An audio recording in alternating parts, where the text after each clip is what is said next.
Paz do Senhor a todos, irmãos, todos que estão assistindo a essa live ao vivo. Que Deus possa nos abençoar, nos dar um dia maravilhoso, dia de eleições. Você que não vai votar de manhã, eu te convido a participar dessa aula da Escola Bíblica Dominical. E você que foi votar cedo, você pode depois estar assistindo esse vídeo para estudar um pouquinho sobre a lição de número 7. A lição de número 7, a teologia de Bildade. Se há sofrimento, há pecado oculto? Nossa leitura bíblica em classe está em Jó capítulo 8, versículo 1 ao 4 e Jó capítulo 18, do versículo 1 ao 4 e também o 25, do 1 ao 6. 25, do 1 ao 6. O nosso objetivo geral de hoje é mostrar que nem sempre o sofrimento é consequência de um pecado oculto, como pensava Bildade. Na verdade, isso é uma resposta também para esse pensamento cristão que muitas vezes paira na mentalidade de muitos crentes do dia a dia, né? Então, nós vamos estudar esse objetivo geral. Ele traz essa visão panorâmica, essa resposta geral de que nem sempre o sofrimento é consequência de um pecado oculto.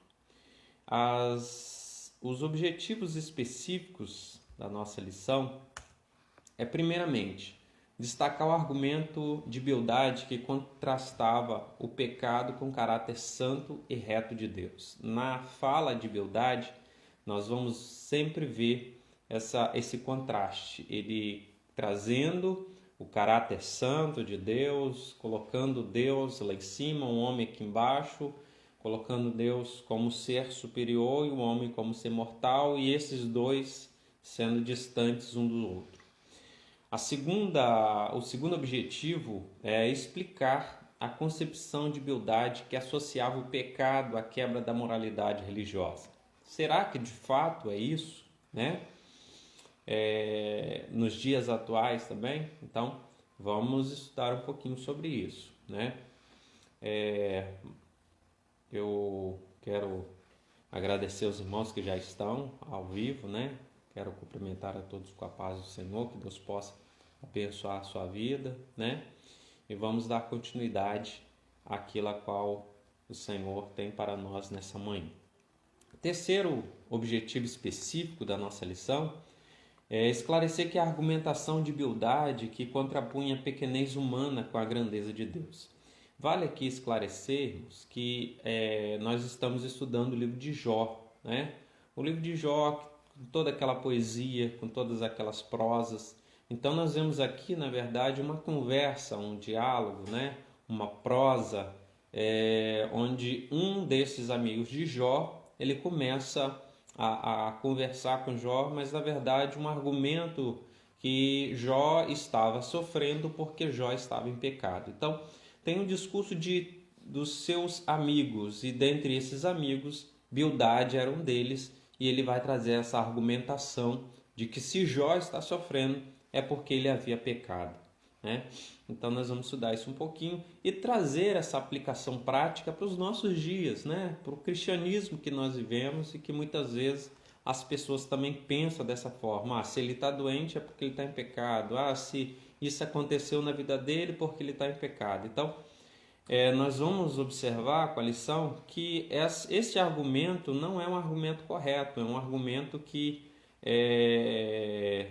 não está condizente com a palavra de Deus. Então, nós vamos dar continuidade. Então, primeiramente, nessa aula, nós vamos estudar a teologia deste segundo amigo de Jó, chamado Bildade, né? Ele vai apresentar o caráter justo e reto de Deus, fazendo essa contraposição ao suposto pecado oculto de Jó. Para ele, Jó estava sofrendo porque ele havia pecado.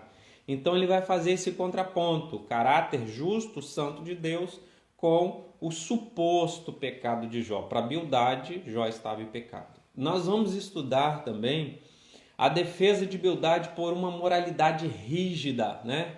Fundamentada meramente em preceitos religiosos, né? O objetivo aqui não é se guiar por princípios espirituais.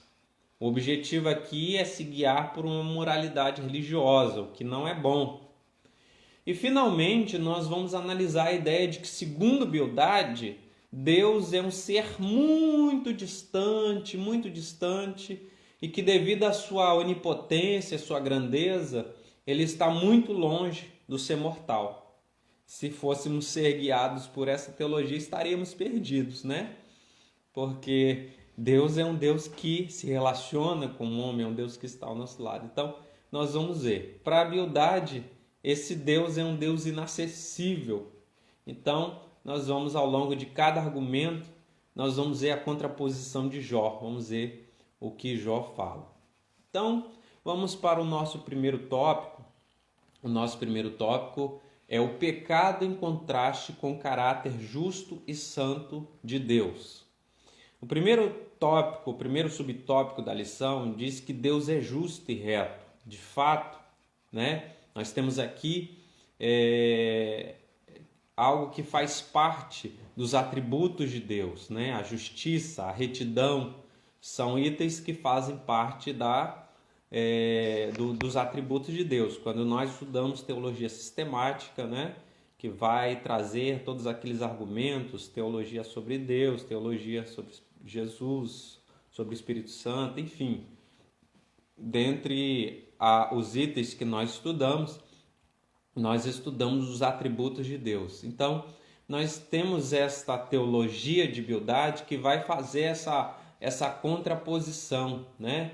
E Bildade, ele tem uma semelhança com seu amigo chamado Elifaz. Elifaz também, ele traz algumas ponderações acerca do estado de Jó. E para esse segundo amigo de Jó, as ações de Jó não poderiam ser justificadas, porque elas condenavam a Deus, revelando que ele punia pessoas justas. Para Bildade, o fato de Jó estar naquela situação não era, na verdade, uma permissão de Deus, porque aquela situação era como se estivesse condenando o próprio Deus, porque Deus é justo, Deus é reto, e Deus jamais faria isso com a pessoa, né? Essa era a fala de Elifaz, né? Elifaz falou isso. Só que Bildade, ele é um pouco, na verdade, ele é mais cruel. A fala de Bildade é mais cruel, porque é como se fosse um boxeador que, quando bate o sino, ele já vai ao encontro do seu adversário com aquela ferocidade, com aquela sede de castigar, com aquela sede de boxear, de jogar o seu oponente na lona. Então, o discurso de Bildade, porque o discurso de Elifaz ainda carrega um pouco de simpatia. Já o discurso que nós estamos analisando hoje pela manhã, nessa lição, é um discurso punidor, é um discurso que quer jogar o indivíduo na lona, para dizer para ele, olha, Deus é um Deus justo, Deus é um Deus reto, e ele jamais vai fazer isso com o indivíduo, né? Então, essa fala de Bildade, é como se estivesse falando assim, olha, Deus não é injusto, né? Então você precisa reconhecer que você está em pecado. Deus não faz isso com o indivíduo, você precisa reconhecer o seu pecado. E por isso que você está sendo afligido, né? Então, a teologia de Bildade, ela pode ser classificada em duas esferas, em dois pontos, né? A das pessoas más e das pessoas boas. Um exemplo que Bildade usa é que os filhos de Jó foram mortos porque eles eram maus. Eles eram pessoas más. E por outro lado, né, o Jó estava se declarando justo, e se ele realmente queria continuar desfrutando do favor de Deus, da bondade de Deus, ele precisava reconhecer o seu pecado.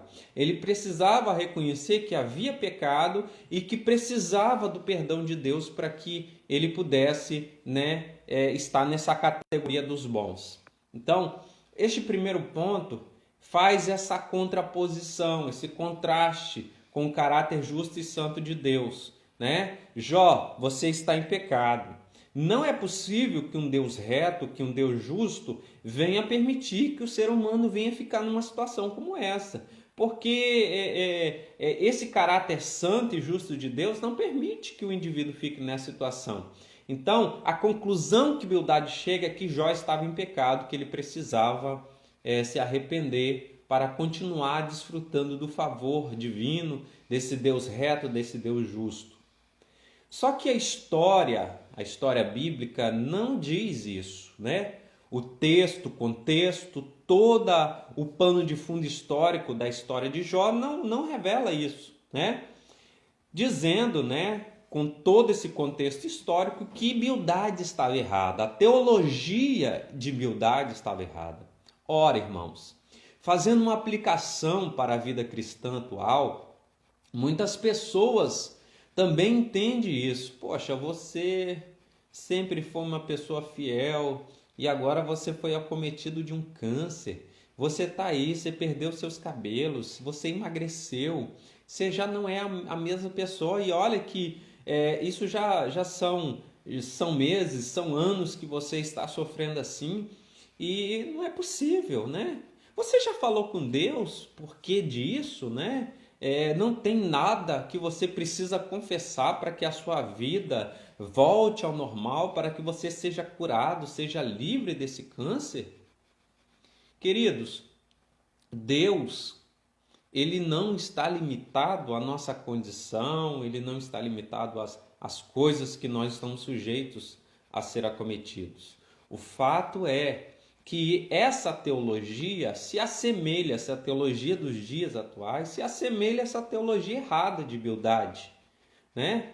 Deus, ele continua sendo um Deus justo, um Deus reto, se ele ainda assim permitir com que você seja cometido de alguma coisa, Deus livre e guarde, né? Mas se ele permitiu, né? Façamos como Jó, né? Bendito seja o nome do Senhor. Como diz o louvor, se Deus fizer, ele é Deus.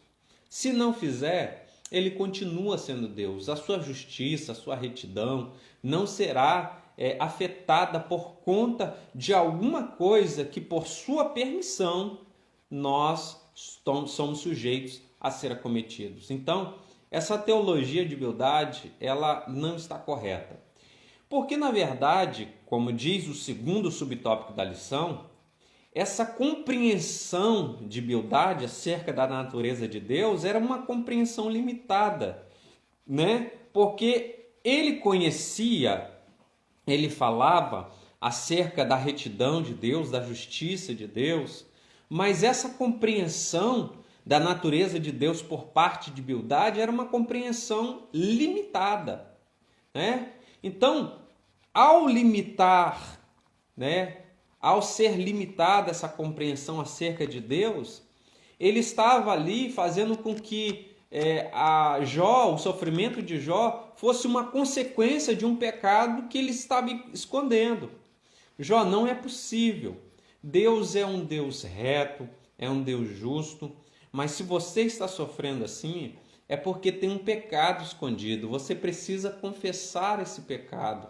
Então, a compreensão aqui é evidente. Jó deve demonstrar que é realmente bom e que merece o favor de Deus. É uma teologia distorcida. E pasmem vocês, é uma teologia que também está presente no meio evangélico da atualidade. Ou seja, há muitos anos atrás, milhares de anos atrás, essa história aconteceu, esse fato aconteceu e até os dias atuais ainda existe essa teologia da meritocracia humana, né? Meritocracia humana, onde o ser humano ele precisa fazer alguma coisa para que ele possa alcançar essa justificação da parte de Deus. Então, Jó, você precisa se esforçar, você precisa melhorar, para que você possa, de fato, alcançar, merecer esse favor de Deus. E olha só o que diz lá no capítulo 8, versículos 5 e 6. A fala de Bildade. Mas se tu de madrugadas buscares a Deus e ao Todo-Poderoso pedires misericórdia, se fores puro e reto, certamente logo despertará por ti e restaurará a morada da tua justiça. O enfoque de Bildade não era no enfoque da graça, né? No favor imerecido que flui de Deus. Na verdade, para Bildade, né? Não era por intermédio dessa graça, mas o Jó precisava se esforçar pelo seu mérito próprio para que ele pudesse alcançar a justificação diante de Deus. Ora, isso te parece soa estranho? Não, porque isso também no presente tem sido praticado no contexto evangélico, no contexto cristão, e em vários outros contextos onde as pessoas precisam alcançar o favor através da meritocracia. Só que a justiça de Deus, nós não somos justificados pelo nosso esforço, não somos justificados pelas bondades que praticamos, não somos justificados pelas obras que fazemos. Ora, somos salvos não por intermédio das obras, mas por ser salvo nós praticamos boas obras. Mas este fato de que eu preciso me esforçar para que eu possa receber o favor de Deus, é colocar a graça de Deus lá no chão, jogar na lama, pisar e dizer que não vale nada. Então, nós observamos que Bildade não tinha uma compreensão exata da natureza de Deus, assim como hoje muitos não têm essa compreensão exata da natureza de Deus. Deus é um Deus que nos salva pela graça sois salvos, isso não vem de vós, é dom de Deus, não vem do meu esforço, não vem da minha da meritocracia, vem de Deus. Então é pela graça que nós somos salvos. Então essa fala de Bildade, mais uma vez, foi uma fala frustrada. O terceiro subtópico é a imperfeição humana. Diante da defesa teológica feita por Bildade, Jó faz uma pergunta lá no capítulo 9, no versículo 2, e a pergunta é a seguinte: como se justificaria o homem para com Deus? Ora, Deus é infinitamente sábio e justo, e Jó está consciente de que nenhuma perfeição humana o habilitará a aproximar-se de Deus. Então, para Jó, essa tentativa de se auto-justificar, de se auto-purificar, assim como lá na Idade Média, onde as pessoas se auto-flagelavam, né, para que pudesse receber ali a purificação. Na verdade, para Jó isso não passava de presunção. Olha o que diz o capítulo 9, versículo 30 e 31. Acredito que você está com o livro de Jó aberto aí. Capítulo 9, versículo 30 e 31. Ainda que me lave com água de neve e purifique as minhas mãos com sabão, mesmo assim me submergirás no fosso e as minhas próprias vestes me abominarão. Essa linguagem poética, né, está ali afirmando objetivamente a doutrina da santidade de Deus e da pecaminosidade humana. Deus é santo e Jó um pecador. Entretanto, essa não era a questão para Jó. O grande questionamento para ele poderia ser feito da seguinte forma: é verdade que onde há sofrimento há pecado? Seus amigos responderiam sim, mas Jó diria não. Porque Jó foi um homem íntegro, alguém que se comportou de forma piedosa, alguém que se apartava do mal, alguém que verdadeiramente entendia, né, esse caráter santo, esse caráter justo de Deus. Mas ao passo que, ao entender este caráter justo e santo de Deus, ele também entendia que Deus fazia como deveria fazer, né? E ele deixa claro que nem sempre o sofrimento é fruto de uma imperfeição moral ou resultado de um pecado pessoal.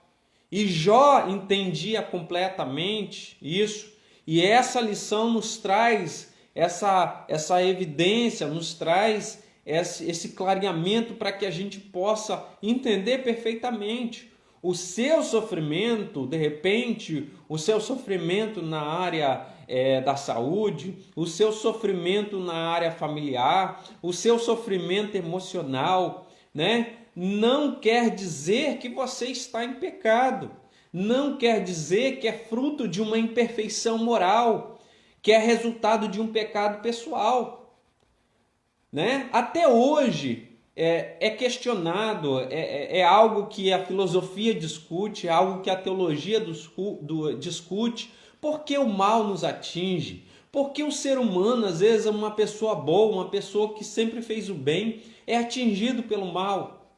Para a Bildade, para essa teologia barata, é porque a pessoa ela precisa se esforçar para que ela possa alcançar o favor de Deus. Para a Bildade está fundada na meritocracia humana. Para muitos na atualidade também as pessoas precisam fazer algo para que elas possam alcançar este favor de Deus. Não é isso. Jó entende que não é isso, né? Todas as coisas estão nus e patentes perante o Senhor, e ele faz como ele quer. Se ele permitiu que algo sucedesse na vida de Jó, Deus tem os seus motivos para fazer isso. E quando nós lemos a história, o livro todo de Jó, nós entendemos por que Deus permitiu aquilo. Deus estava ali provando para o adversário que ele permaneceria fiel e ele não blasfemaria contra Deus. E lá no final, Deus reverte toda a história de Jó, Deus faz tudo aquilo que foi necessário para que a história de Jó fosse mudada e ele pudesse ali louvar ao Senhor, engrandecer o Deus que ele serviu durante toda a sua vida. E aquela teologia barata caiu por terra. Então, nós vemos aqui que Jó entendia, né, muito bem essa questão da imperfeição humana.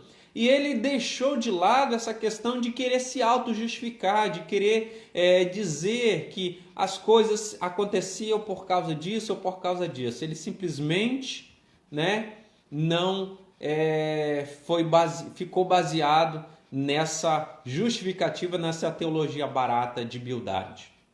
Porque para Bildade, no segundo tópico da lição, o pecado era visto como a quebra da moralidade tradicional, né? O famoso moralismo por tradição. Então, ele está comprometido na defesa dessa moralidade que ele acreditava ser a correta. Para ele não havia nada errado quando faz a defesa da justiça divina, da mesma forma que acreditou estar correto quando defender a moralidade dos seus dias. Todavia, não podemos falar de uma ética ou teologia moral de Bildade, mas simplesmente de um moralismo fundamentado na tradição. E aí que está a grande questão.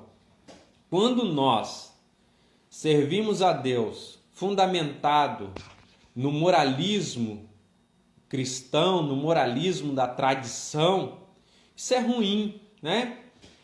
Eu sou uma pessoa que acredito na moral, eu sou uma pessoa que acredito que a Bíblia ela traz princípios, a Bíblia traz conceitos morais que eu preciso observar, tudo bem. Agora, o grande perigo é a gente fundamentar a nossa vida especificamente no moralismo da tradição, né? E aí onde pessoas estão aí carregando um fardo, carregando um costume, carregando a sua vida fundamentado naquela tradição, quando na verdade estão deixando de lado um evangelho genuíno, um evangelho fundamentado em princípios e não na tradição, né? E é até uma fala que a gente tem, que a gente ouve, né? Que a nossa vida nós precisamos seguir, né, os princípios que a palavra deixa para nós e não fundar a nossa fé no moralismo daqueles que continuam vivos, né? Porque a nossa fé, ela precisa sim se espelhar, né, na tradição daqueles que já foram, daqueles que viveram verdadeiramente uma fé autêntica, que verdadeiramente seguiram os princípios da palavra, e não ser fundamentado numa fé morta de um tradicionalismo daqueles que ainda vivem. Nós ouvi esses dias aí um noticiário a respeito de pessoas que, uma pessoa que está sendo condenada aí por ter planejado a morte do seu esposo, e eram pessoas que estavam ali vivendo um moralismo, porque viviam uma verdadeira podridão dentro de casa, na sua vida particular, e lá no ambiente igreja, lá entre aquelas quatro paredes, vivia um verdadeiro moralismo cristão, né? Faço o que eu digo, mas não faço o que eu faço. E isso é ruim. Então, Bildade traz essa ideia desse moralismo por tradição. Você precisa agir assim, Jó. Você precisa andar dessa forma. E ele, fazendo isso, ele subverte a ordem moral das coisas, né? Ele está ali repetindo o que já era feito nas gerações passadas. E ele vai ainda acrescentar alguns contornos aos seus pressupostos teológicos. Porque para ele as desgraças que Jó está sofrendo ocorreram por causa da quebra daquela moralidade que foi estabelecida. Jó, se você continuar assim, se você renegar isso aqui que vem lá desde o passado, você não vai se recuperar. E essas desgraças que Jó está sofrendo ocorreram por causa dessa moralidade estabelecida. É o que nós vemos na atualidade, as pessoas querendo viver um evangelho baseado, fundamentado numa moralidade de tradição que foi estabelecida.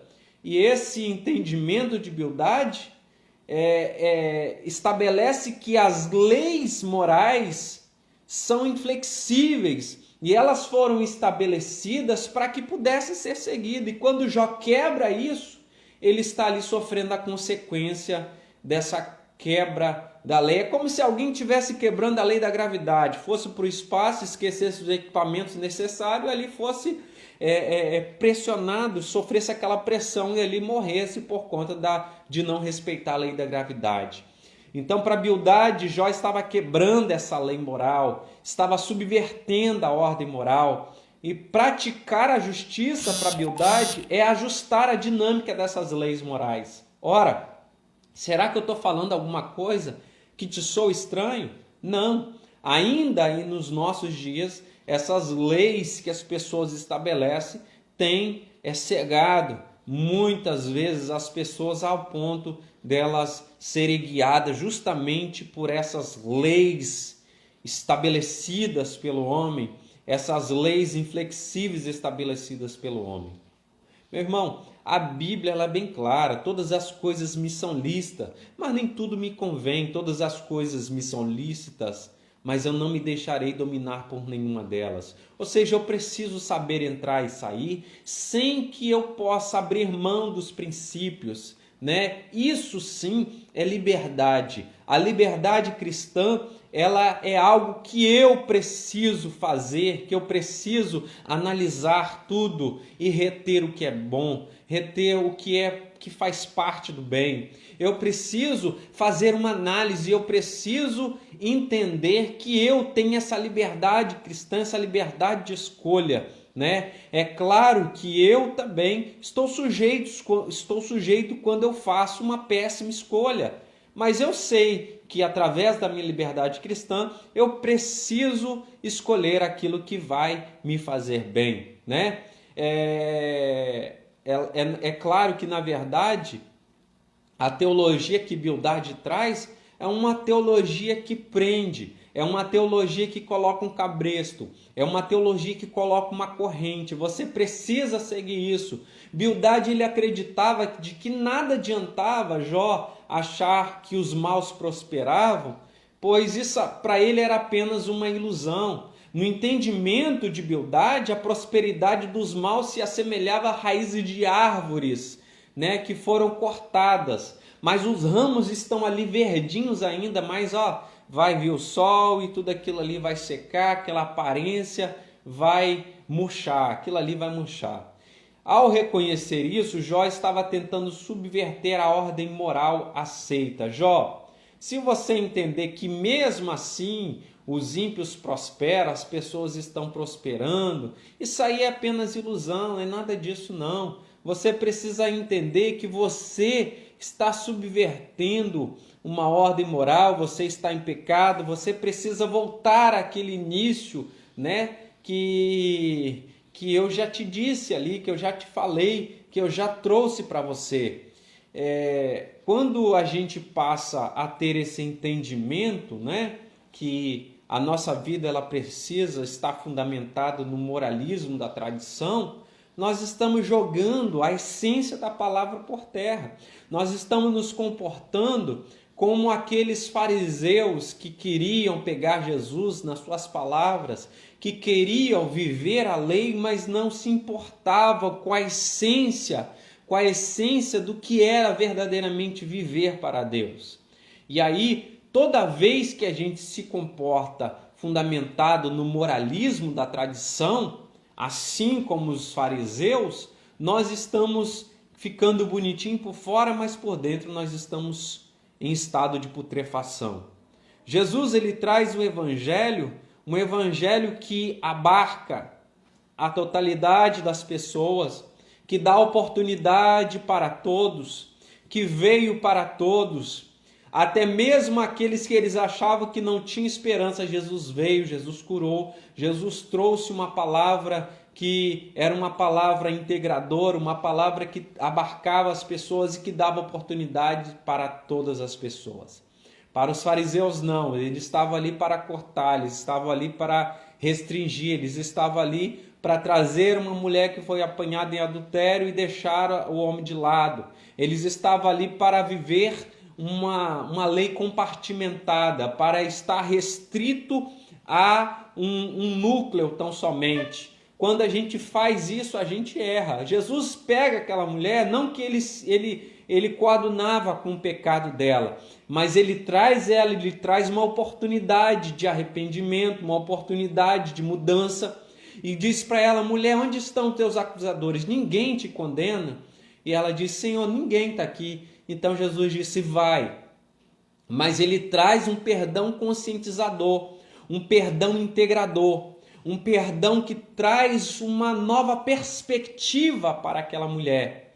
E quando ele faz isso, ele joga por terra todo aquele moralismo por tradição. E ele traz um evangelho que traz uma nova perspectiva para aquela mulher e para todas aquelas demais pessoas, para que elas pudessem olhar e dizer assim: a esperança. Eu não posso fundamentar a minha vida nesse moralismo tradicional. Eu preciso fundamentar a minha vida nesse Jesus que verdadeiramente dá uma nova oportunidade para a pessoa, para que a pessoa possa olhar, refletir por si mesma e ver que a vida que ela estava vivendo não era uma vida boa e que ela precisa verdadeiramente agora mudar e viver a essência do Evangelho. Quando Bildade ele traz isso para Jó lá no capítulo 19, e o capítulo 19 todinho é dedicado à defesa de Jó. Jó, ele sabia que Deus atuava em um universo moral e que tudo que acontece está sob seu controle. Porque quando Jó tem esse entendimento, ele estava ali convicto que ele não havia quebrado nenhuma lei moral, ele não havia pecado contra Deus, e ele estava ali inocente e que o seu sofrimento não teria razão aparente.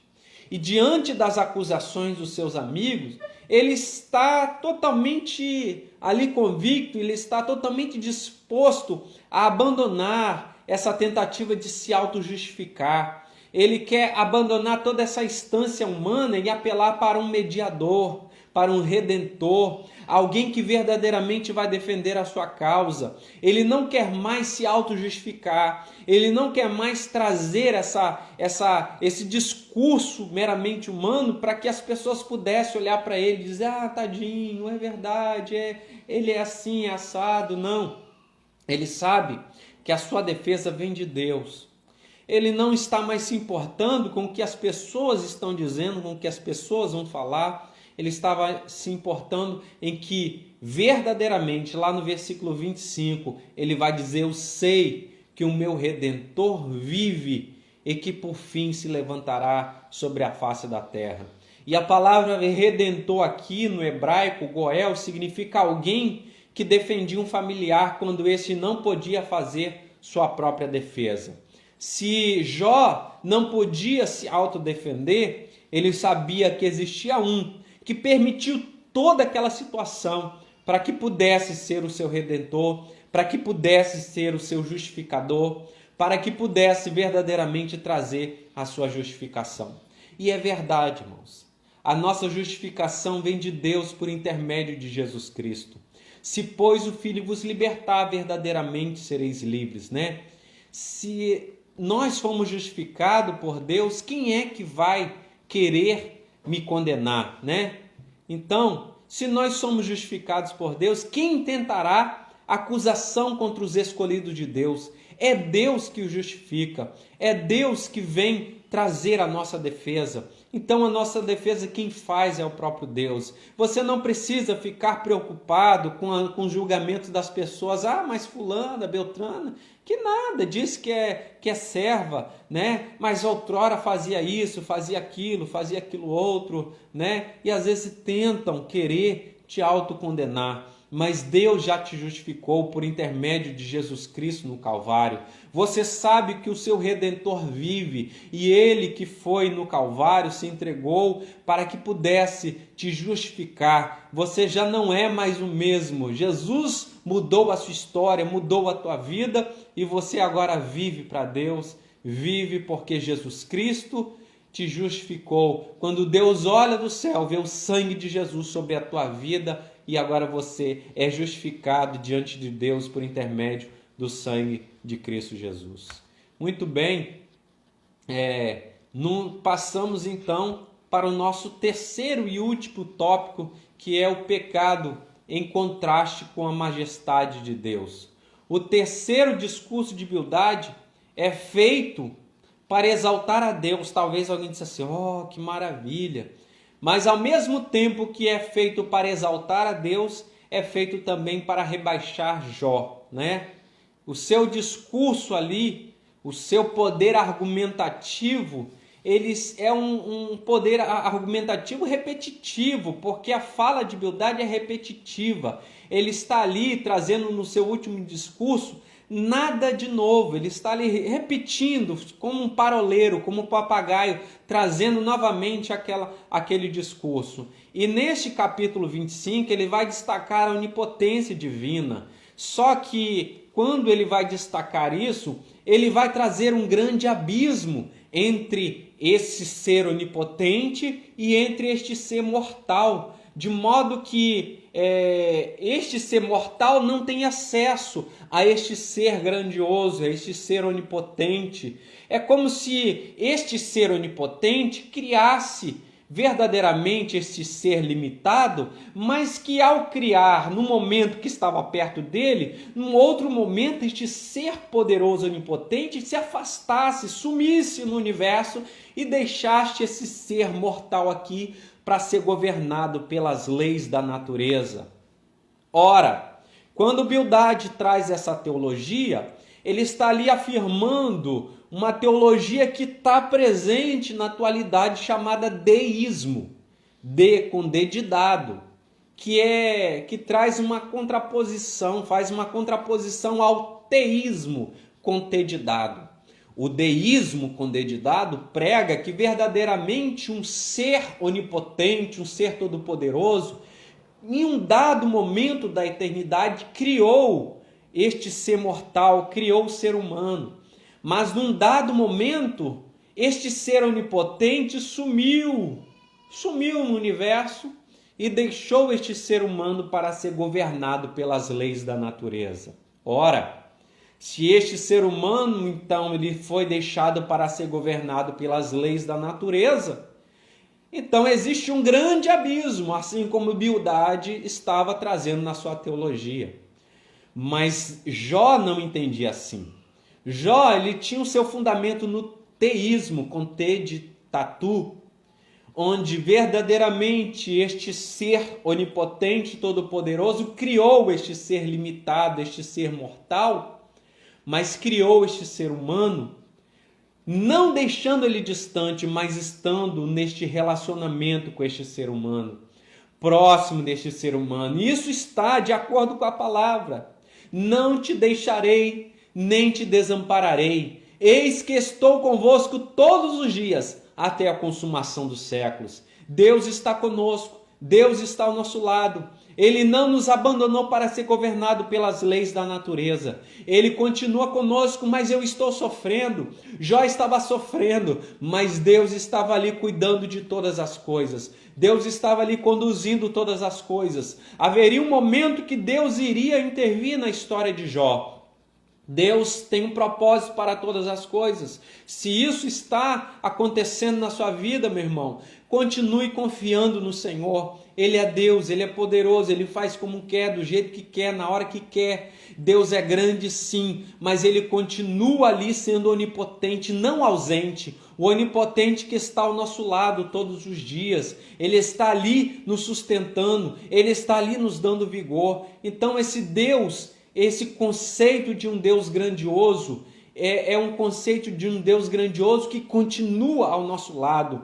Rejeitemos esse conceito que Deus nos abandonou para ser governado pelas leis da natureza e abracemos esse conceito que Deus verdadeiramente está conosco. No segundo subtópico, vai dizer deste Deus onipotente que não é ausente, esse Deus onipotente que Jó estava exaltando o seu poder, a sua grandeza, né? E ele é um Deus soberano. Ele disciplina simplesmente porque Ele é grande, forte, soberano, mas também porque Ele ama. Não é um Deus carrasco, não é um Deus onipotente apresentado por Bildade, que é um Deus apresentado como um ser que rejeitou, que abandonou, que afastou, que está distante. Jó entende esse Deus onipotente, sim, apresentando esse Deus poderoso, glorioso, mas principalmente misericordioso e gracioso. Um Deus que cuida no momento do sofrimento, sim. Um Deus que está juntamente conosco, um Deus que está conosco todos os dias até a consumação dos séculos. Então, esse Deus mostrado por Bildade não é o Deus que nós conhecemos. Esse Deus mostrado por Bildade é alguém que é um ser que a Bíblia não apresenta dessa forma, mas é um Deus que apresenta, que nos criou e continua conosco por todos os dias até a consumação dos séculos. Nessa lição, então, irmãos, nós aprendemos, nós vimos que o debate entre Bildade e Jó vai assumir alguns contornos teológicos muito relevantes. Bildade, ele faz 3 discursos teológicos e cada um deles ele põe em destaque a sua crença. E isso é um perigo. Eu querer colocar dentro da Bíblia a minha crença, o que eu penso, o que eu acho, a minha moralidade por conta da minha tradição, isso é perigoso. Isso é fazer uma exegese. Colocar dentro do texto o que eu acho, o que eu penso, né? O meu conceito, o meu moralismo, a minha tradição. Isso é muito perigoso. Ele não crê na inocência de Jó e por isso ele atribui o seu sofrimento à existência de pecado. Talvez muitas pessoas estão sendo condenadas por uma instituição, por uma pessoa, por conta desses pré-julgamentos. Nós precisamos trazer tudo à palavra de Deus e a palavra de Deus ela é a que vai verdadeiramente trazer o conceito real de todas as situações. Assim, ele orienta Jó a viver segundo os ditames da tradição e, por consequência, o empurra para um moralismo de natureza apenas religiosa. Nós, apesar de termos a nossa religião, não podemos nos fundamentar nos conceitos, nos preceitos meramente religiosos, meramente denominacionais. Nós precisamos, porque fazendo isso, de repente nós vamos colocar a nossa denominação como a grande obra, a única obra que Deus escolheu, e vamos começar a rejeitar os nossos demais irmãos das outras denominações. Cuidado com isso, irmão. Se você pertence à Assembleia, se você pertence à Maranata, se você pertence à Presbiteriana, se você pertence à Batista, não interessa. Se você carrega um evangelho autêntico, um evangelho fundamentado em Cristo como seu único e suficiente Salvador, né? Que não tem outros mediadores, mas tem somente a Cristo como seu único e suficiente Salvador. Meu irmão, nós precisamos entender que o céu é para todos aqueles que receberam, porque a Bíblia diz que todos quantos o receberam, deu-lhes o poder de serem feitos filhos de Deus aos que creem no seu nome. Dentre, meus irmãos, 7 bilhões de pessoas na face dessa terra. Não pense você que vai ser só alguém da sua denominação que vai ser salvo. Deus tem muito dos seus. Não pensemos como Elias pensou lá no passado. Ah, Senhor, eu fui muito zeloso, só eu fiquei para que pudesse estar aqui contando. E Deus fala: Elias, você está enganado. Eu ainda separei 7.000 que não se dobraram, Elias. Então assim, às vezes as pessoas se enganam. Estão indo em uma denominação achando que somente a sua denominação vai ser salva. Somente a sua denominação é a obra. Está enganado, meu irmão. Deus tem separado muitos e muitos irmãos espalhados por tudo quanto é lugar neste país, neste mundo afora. Então, não vamos ficar enganados como Bildade, achando que Jó deveria viver segundo os ditames da tradição, empurrando ele para o moralismo de natureza apenas religiosa. Não façamos isso, não vivamos somente fundamentado nesse moralismo da nossa tradição, né? Que nós possamos pegar a palavra e viver a essência da palavra. De que maneira purificará o jovem teu caminho? Observando segundo a tua palavra. Luz para o meu caminho, a tua palavra. A palavra de Deus, ela é lâmpada para os nossos pés e luz para o nosso caminho. Então nós precisamos nos apegar à palavra, à essência da palavra, e não estar fundamentado em preceitos humanos e meramente de moralismo religioso. Por último, quando ele quer exaltar a grandeza de Deus a qualquer custo, Bildade, ele acaba por criar um abismo intransponível entre o Criador e a criatura. Nós aprendemos então que Deus é um Deus acessível. Um Deus acessível. Não é um Deus que precisa que você tenha que ir lá para o templo para que ele possa te ouvir. Não. Deus, ele te ouve aí na sua casa, no seu quarto. Deus, ele te ouve lá no teu trabalho. Deus, ele te ouve quando você anda no meio da rua. Deus, ele te ouve, ele está disposto a ir ao seu encontro a qualquer momento. Ele não é um Deus intransponível, ele não é um Deus distante, ele é um Deus de perto, ele é um Deus que está conosco todos os dias. Então, rechaçamos essa teologia de Bildade, que ainda nos dias atuais, no ano 2020, ainda encontra presente, muito forte, em muitos contextos, em muitos lugares, em muitas denominações, em muitas mentalidades de crentes. Que nós possamos nos libertar disso e vivermos a essência do Evangelho, Cristo que veio para buscar e salvar o que se havia perdido. Se, pois, o Filho vos libertar, verdadeiramente sereis livres, né? Então esse é o Jesus Cristo que nós pregamos e que precisamos viver a essência dele dia após dia. Que Deus em Cristo nos abençoe e que você possa, nesse dia de domingo, exercitar a sua cidadania, né? Através dessa democracia maravilhosa, e você exercitar o seu papel de cidadão, fazendo uma boa escolha, né? Alguém que preza pelos preceitos, né? Bons, né? Para que a gente possa viver uma harmonia, né? E que a gente possa fazer boas escolhas. Cuidado com o seu voto, e que você possa fazer uma boa escolha neste domingo. Que Deus abençoe o seu domingo, o seu dia. E nós agradecemos No nome de Jesus Cristo, que Deus possa te abençoar. Curve tua fronte, ora comigo. Deus, obrigado por essa manhã, obrigado por esta aula da Escola Bíblica Dominical. Abençoa o teu servo, abençoa a tua serva. Que possamos aprender cada dia, Senhor, a tua palavra, que possamos, Senhor, fundamentar a nossa vida em Cristo, porque quando nós fazemos isso, nós não erramos, Pai. Deus, abençoa o teu servo, a tua serva, cada um, Senhor, que vai exercer a sua cidadania, que vai exercer o seu poder de voto, Pai. Ó Deus, que ele possa fazer uma boa escolha, que ela possa fazer uma boa escolha, Senhor. Ó Deus, eu peço a tua bênção em prol do teu servo, da tua serva. Em nome do Senhor Jesus Cristo, agradecemos. Amém. Deus te abençoe, em nome de Jesus.